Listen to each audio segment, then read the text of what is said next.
دی debate میں خوش آمدید۔ آج ہم قرآن مجید کی ایک بہت ہی پرجلال سورہ الحاقہ پر بات کریں گے۔ اس کا نام ہی اپنے اندر ایک وزن رکھتا ہے۔ الحاقہ یعنی وہ حقیقت جو ہر حال میں واقع ہو کر رہے گی۔ یہ سورہ قیامت کے بارے میں ایک واضح انتباہ اور قرآن کی سچائی پر ایک ناقابل تردید دلیل پیش کرتی ہے۔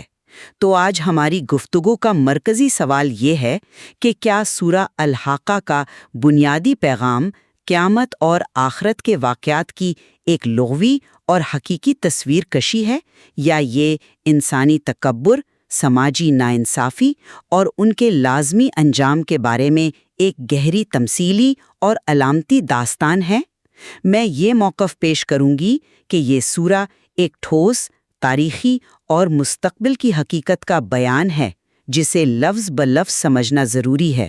اور میں سمجھتا ہوں کہ اس نقطے پر غور کرنے کی ضرورت ہے۔ میں یہ موقف اختیار کروں گا کہ سورہ حاقہ کی اصل قوت اس کے لفظی بیان سے زیادہ اس کی علامتی گہرائی میں ہے۔ یہ صرف مستقبل میں پیش آنے والے واقعات کا کوئی نقشہ نہیں، بلکہ ہر دور کے انسان کے لیے اخلاقی اور سماجی رویوں کے نتائج پر ایک لازوال تبصرہ ہے۔ میرے نزدیک اس سورہ میں بیان کردہ تباہی اور حساب کتاب کی جو تصویریں ہیں، وہ دراصل ان روحانی اور معاشرتی حقیقتوں کی عکاسی کرتی ہیں جن کا سامنا انسان اپنے اعمال کی وجہ سے کرتا ہے، چاہے وہ اس دنیا میں ہو یا پھر آخرت میں۔ ٹھیک ہے، تو آئیے شروع کرتے ہیں۔ سورہ کا آغاز ہی ایک ایسے سوال سے ہوتا ہے جو ذہن کو جھنجھوڑ دیتا ہے۔ بسم اللہ الرحمن الرحیم۔ الحقۃ ما الحقۃ وما ادراک ما الحقہ، وہ یقینی طور پر واقع ہونے والی۔ کیا ہے وہ یقینی طور پر واقع ہونے والی، اور تم کیا جانو کہ وہ یقینی طور پر واقع ہونے والی کیا ہے؟ آپ دیکھیں، یہ سوالیہ انداز صاف ظاہر کرتا ہے کہ یہاں کسی ایسی حقیقت کی بات ہو رہی ہے جو انسانی تصور سے بالاتر ہے۔ اس کے فوراً بعد قرآن تاریخی ثبوت پیش کرتا ہے۔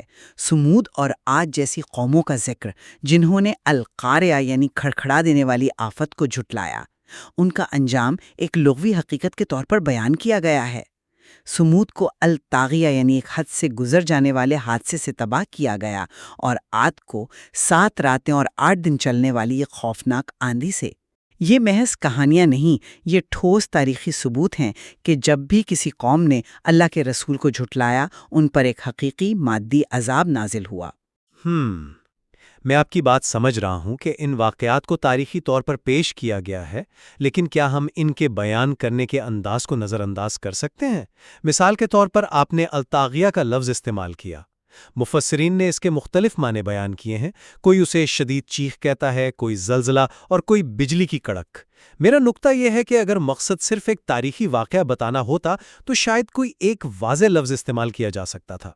یہاں مختلف اور مبہم الفاظ کا استعمال اس بات کی طرف اشارہ کرتا ہے کہ مقصد صرف یہ بتانا نہیں کہ کیا ہوا تھا، بلکہ اس عذاب کی ہمہ جہت ہولناکی کا احساس دلانا ہے جو کسی بھی ایک لفظ میں بیان نہیں ہو سکتا۔ مطلب یہ ایک ایسی تباہی تھی جو ہر طرف سے، ہر حص پر حملہ آور ہوئی۔ تو کیا یہ ممکن نہیں کہ یہاں زور واقعے کی تفصیلات پر نہیں، بلکہ اس کے علامتی اثر پر ہے کہ اخلاقی سرکشی کا نتیجہ ایک مکمل وجودی تباہی ہے؟ لیکن دیکھیں، اس علامتی تشریح سے ایک خطرہ پیدا ہوتا ہے۔ اگر ہم ان عذابوں کو محض علامتی قرار دیں تو ہم ان کی حقیقی سنگینی کو کم کر دیتے ہیں۔ قرآن ان قوموں کا ذکر کرتا ہی اس لیے ہے تاکہ سننے والے کو یہ احساس ہو کہ یہ کوئی خیالی باتیں نہیں ہیں۔ جب کہا جاتا ہے کہ قوم عاد کھجور کے کھوکھلے تنوں کی طرح بکھرے پڑے تھے، تو یہ ایک حقیقی منظر کشی ہے جو ذہن میں ایک ٹھوس تصویر بناتی ہے۔ اس کا مقصد خوف پیدا کرنا ہے، ایک حقیقی اور جائز خوف اس انجام سے جو تکذیب کرنے والوں کا مقدر ہے۔ اگر ہم اسے صرف ایک وجودی تباہی کی علامت کہیں گے تو اس کا وہ اثر باقی نہیں رہے گا جو قرآن پیدا کرنا چاہتا ہے۔ یہ ایک انتباہ ہے کہ جس طرح ان پر عذاب آیا وہ تم پر بھی آ سکتا ہے۔ یہ ایک لغوی اور جسمانی حقیقت ہے۔ جی، میں یہ نہیں کہہ رہا کہ یہ واقعات ہوئے ہی نہیں، لیکن میرا موقف یہ ہے کہ قرآن ان واقعات کو ایک گہرے مقصد کے لیے استعمال کر رہا ہے۔ زور ان کی تاریخیت پر اتنا نہیں ہے جتنا ان سے حاصل ہونے والے اخلاقی سبق پر ہے۔ آپ دیکھیے، فرعون، قوم لوط اور قوم نوح کا ذکر بھی اسی سلسلے میں ہے۔ ان سب کا مشترکہ جرم کیا تھا؟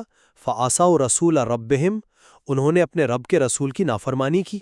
پھر اللہ فرماتا ہے کہ ہم نے قوم نوح کو کشتی میں سوار کر کے اس واقعے کو تذکرہ یعنی ایک یاد دہانی بنا دیا۔ اور اس یاد دہانی کو کون محفوظ رکھتا ہے؟ اذنًا واعیہ، یعنی ایک محفوظ رکھنے والا سمجھدار کان۔ یہاں بھی تو زور واقعے کی تفصیلات پر نہیں، بلکہ اس سے حاصل ہونے والی نصیحت کو سمجھنے اور محفوظ رکھنے پر ہے۔ یہ آیت خود ہمیں دعوت دے رہی ہے کہ ہم واقعات کی سطح سے بلند ہو کر ان کے باطنی اور علامتی معنی تک پہنچیں۔ آپ اذن واعیہ کی بات کر رہی ہیں تو اس سلسلے میں ایک بہت اہم روایت بھی ہے کہ نبی اکرم صلی اللہ علیہ وآلہ وسلم نے دعا فرمائی کہ علی علیہ السلام کے کانوں کو ایسا بنا دے۔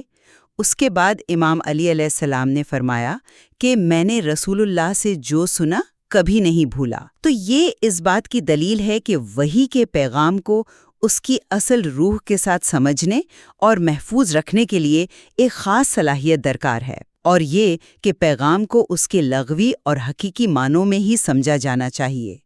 امام علی نے پیغام کو تمثیل یا علامت بنا کر پیش نہیں کیا، بلکہ اسے ایک حقیقت کے طور پر محفوظ رکھا۔ صحیح، میں اس روایت کی اہمیت سے انکار نہیں کر رہا، لیکن اس سے تو میرا نقطہ مزید مضبوط ہوتا ہے۔ اذن واعیہ کا مطلب صرف سن کر یاد رکھنا تو نہیں ہے، بلکہ بات کی گہرائی تک پہنچنا ہے۔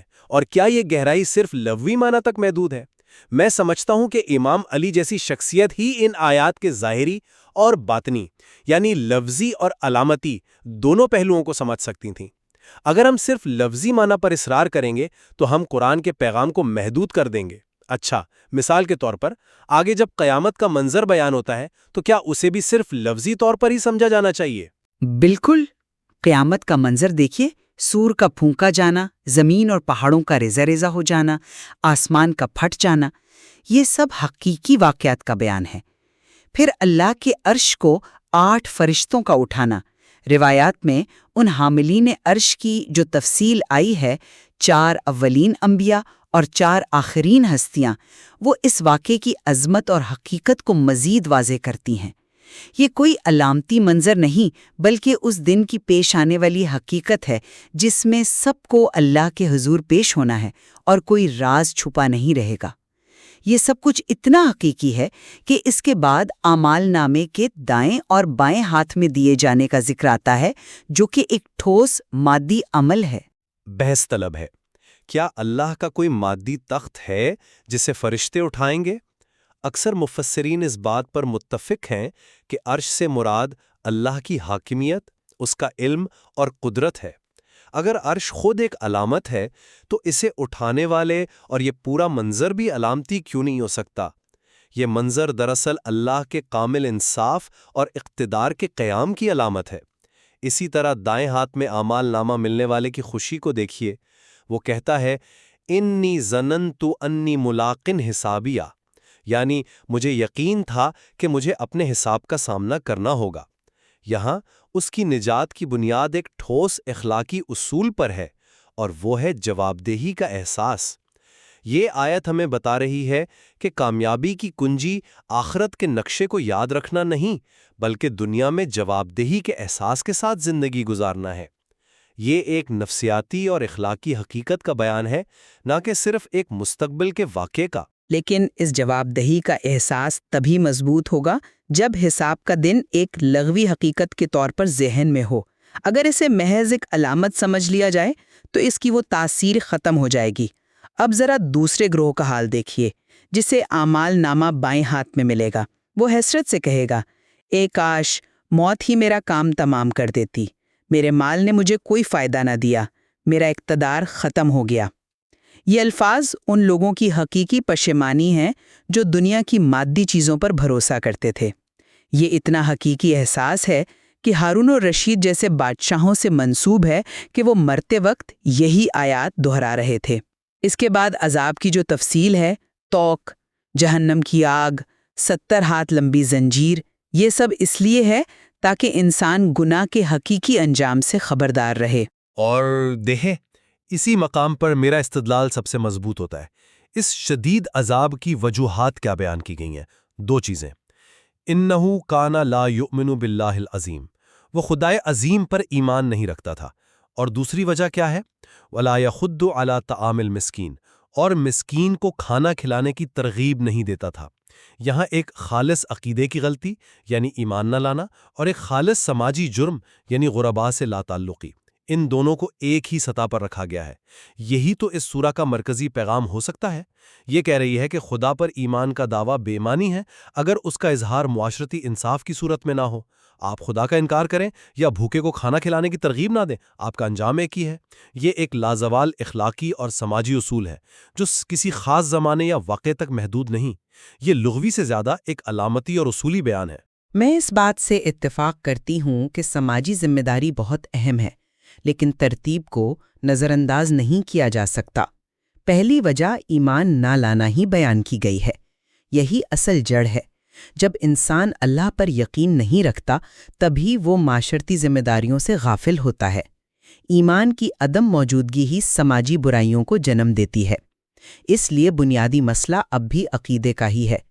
قرآن یہاں یہ بتا رہا ہے کہ غلط عقیدے کا منطقی نتیجہ غلط عمل ہے اور دونوں پر سزا ہوگی، لیکن اصل جرم تو خدا کا انکار ہی ہے۔ یا پھر یہ بھی تو کہا جا سکتا ہے کہ قرآن ان دونوں کو لازم و ملزوم قرار دے رہا ہے۔ یہ کوئی ترتیب نہیں بلکہ ایک ہی سکے کے دو رخ ہیں۔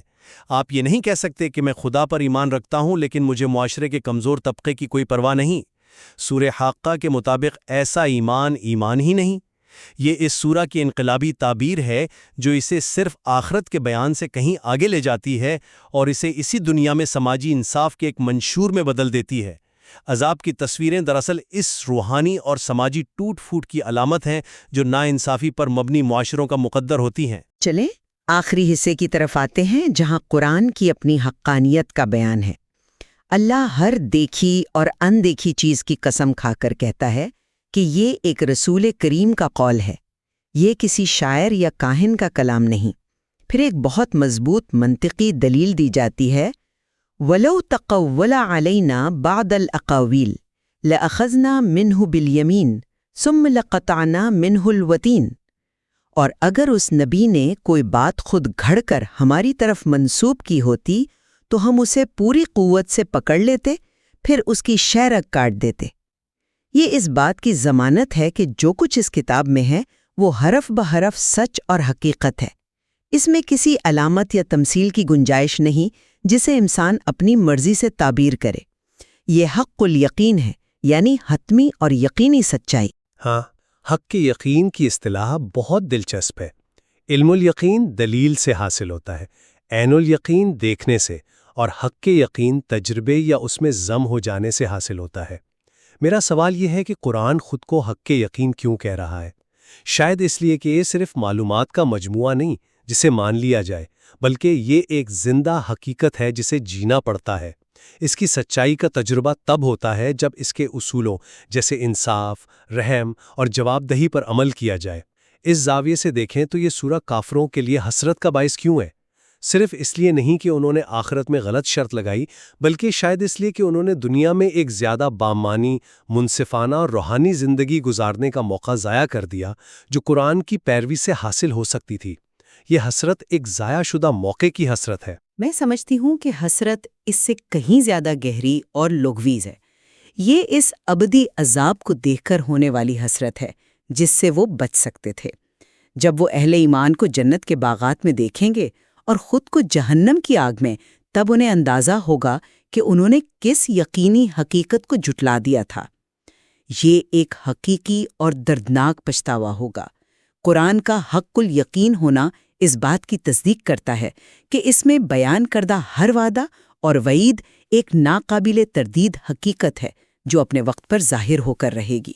تو آخر میں ہم دو مختلف نتیجوں پر پہنچتے ہیں۔ آپ کے نزدیک سورہ الحاقہ بنیادی طور پر ایک تاریخی اور پیشگوئی پر مبنی متن ہے جس کا مقصد انسان کو آنے والے حقیقی حساب اور اس کے مادی نتائج سے خبردار کرنا ہے۔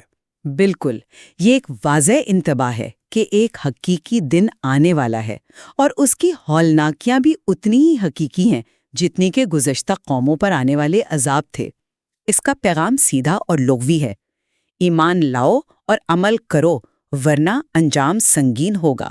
اور میرے نزدیک جبکہ میں آخرت کے تصور کو رد نہیں کرتا، سورہ حاقہ کی اصل عظمت اس کے لازوال اخلاقی اور سماجی پیغام میں ہے۔ یہ متن ہمیں یہ سکھاتا ہے کہ تکبر، حق کا انکار اور سماجی ناانصافی ایسی تباہ کن قوتیں ہیں جو افراد اور معاشروں کو اندر سے کھوکھلا کر دیتی ہیں۔ قیامت کا منظر دراصل اسی اندرونی تباہی کا بیرونی مظہر ہے۔ یہ دونوں نقطۂ نظر اس سورہ کی گہرائی کو ظاہر کرتے ہیں۔ شاید اس کا پیغام اتنا جامع ہے کہ اس میں ایک لغوی انتباہ بھی ہے اور ایک گہرا علامتی سبق بھی، اور یہ فیصلہ سننے والوں پر ہے کہ وہ اس عظیم حقیقت الحاقہ کا سامنا کرنے کے لیے کون سا راستہ اپناتے ہیں۔